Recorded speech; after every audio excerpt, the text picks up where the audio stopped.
All right, let's head one more time around the Inside Politics table, ask our great reporters to give us a sneak peek into their notebooks. Maeve Reston. Well, so we've been talking a lot about what we might expect to see in terms of record Latino turnout on Tuesday night. And it's not just Democrats that are watching that. There is still a group of Republicans in Congress that is deeply committed to getting an immigration reform bill through Congress. And they are hoping that if there are, in fact, huge kind of anti-Trump Latino turnout on Tuesday night, that will provide some momentum to actually finally get a bill through Congress. If they can talk to their conservative friends. Good luck with that. Jonathan? A few weeks ago, it seemed like Hillary might pull in some Democrats with her into Congress. Well, now if that does happen, it probably won't be because of her, but it may be because of the current president.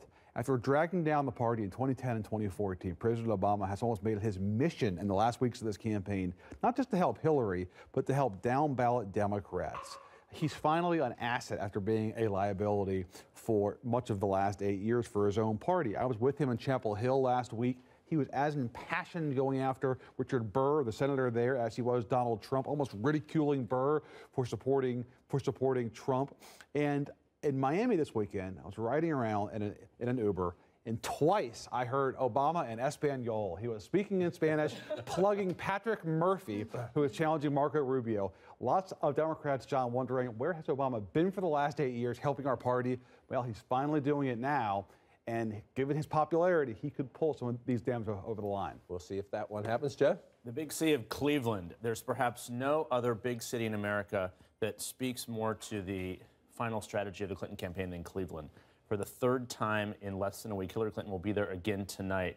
Obviously, a huge share of the vote in Ohio, Cleveland, and around the surrounding area. But by this point, the Clinton campaign had hoped to be expanding into sort of more Republican areas. The old adage of Ohio is when Democrats are going to Cleveland at the end, that is to get out their base, and they're not doing the independents and the persuasion. But she's appearing with LeBron James this evening here. He rarely does political things at all, so he's a newcomer to this process. So Tuesday night, watch the margins in Cleveland. It's her only shot of winning Ohio if they get some more excitement there in Cuyahoga County. Not a bad guy to have on your side when the game's on the line. Not so bad, yeah. That's right. We talked a little bit about ads.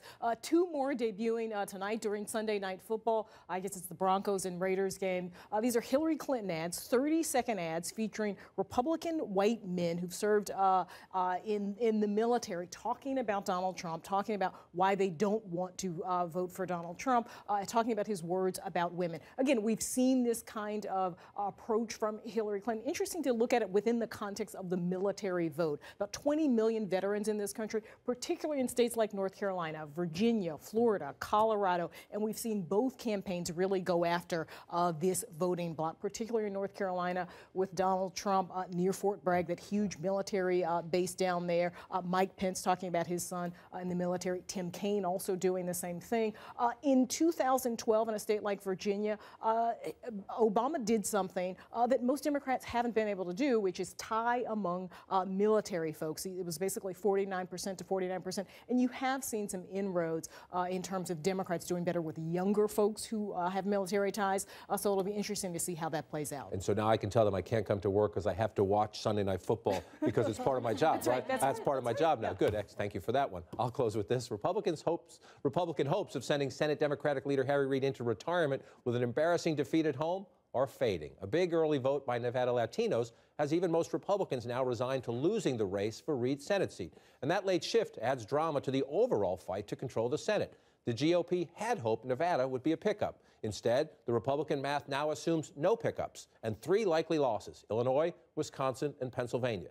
That would leave Republicans with 51 seats. So let's finish the races. Missouri, Indiana, North Carolina, and New Hampshire, now the 4 big remaining question marks. Bullish Republicans think they can narrowly win all 4 of those, and Trump's improved standing is a factor in that. But it is a down-to-the-wire fight. Democrats say they'll get a couple of those races.